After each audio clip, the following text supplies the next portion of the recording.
So pretty much all you need is scissors, the wallpaper in question, and an Exacto knife. And my goal is to put it on the sides of the walls here, there, and then probably the base. Which is all I really need, TBH. That's what I'm thinking, at least. Alright, so the first thing you want to do is sand down any inconsistencies and make sure it's nice and smooth and then nice and dusted off. One of the things you're going to want to do is measure it as close as possible, but also leave yourself enough room to go above your line and below your line. It just makes things a lot easier. You know that you're going to have enough wrapping, and also when you're doing it, you can go all the way to the edge, bend around like I did, and all the way to the bottom.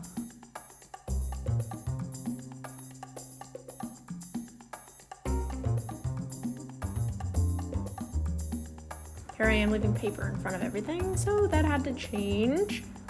And of course, you just use your Exacto knife to cut out the edges.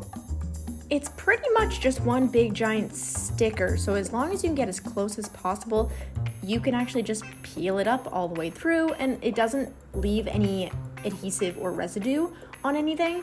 But what I did was I kind of made sure to push in a little bit on the edges, but you gotta make sure that you don't punch a hole in it, because if you puncture a hole in it, granted I have longer nails, it will end up ripping into the wall rather than into the crevice.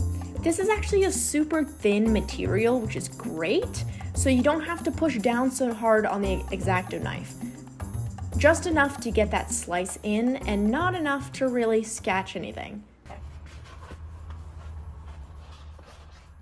I like it this way. I like it like this. This is like upside down.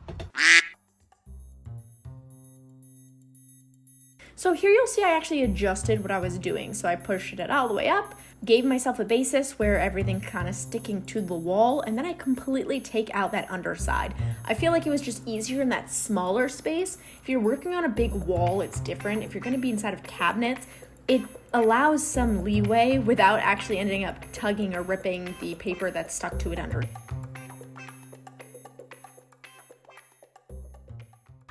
Okay, it's not perfect, but I really like it, and I did it, and I'm probably going to cut some pieces off as I go, but you know what?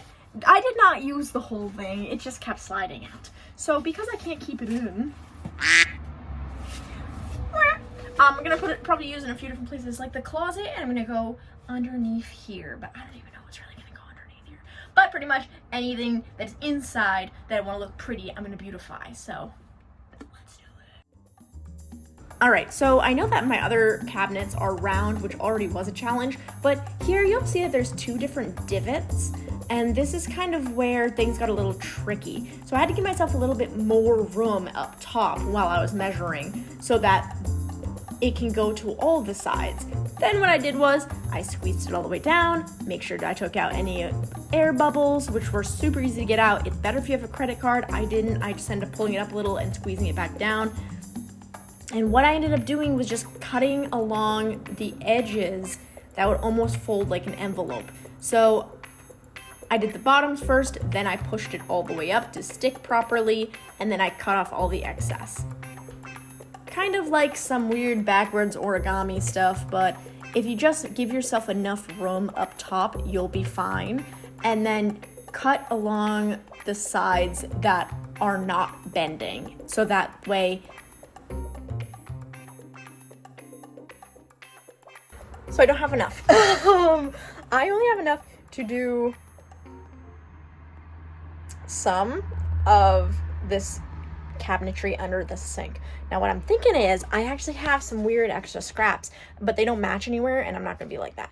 But instead I was thinking, hold on a second, these are perfect for going around the books that I want to do. So like here and here, and even some of the top if I really wanted to, but it gives me 2 to do over there and 2 to do over here. So this was pretty darn good. Overall, I'm so satisfied with this, and I'm actually really excited by it. So what I think I'm going to be doing is finishing up the stuff under the sink, and then I'm going to buy more. Now what I gotta do is I definitely want to line up my closet, and I think that there's a wall behind the closet that I thought I loved, which is bright green. So I was like, oh my god, it looks so good. And then I saw this wallpaper and I was like, oh my god, I hate it. So I'm gonna do and fix that. But we're gonna choose something different, I think. I think that this is great for like a kitchen cabinet, and it gives me like that cute little country feeling, but I don't want it to look so antique that my Nana should be living here instead of me. So let's find something that we love. Other than that, this is a super awesome purchase, and I think that as I fix this, I think that anyone, super easy to do. I'm walking around with my phone. You can see all the trash and stuff behind me, and I don't care. Super easy to do. They're not perfect, but I did them, so I really do like them. And I think that if you're afraid of peel and stick paper, like my mom did it to her whole bathroom, and it looks great. So if she can do it, and if I can do it, you can do it, and you can probably do it better than me, because I was like scoop with the Exacto knife. 10 out of 10. I will link it in the comments below. You should get it. Bye!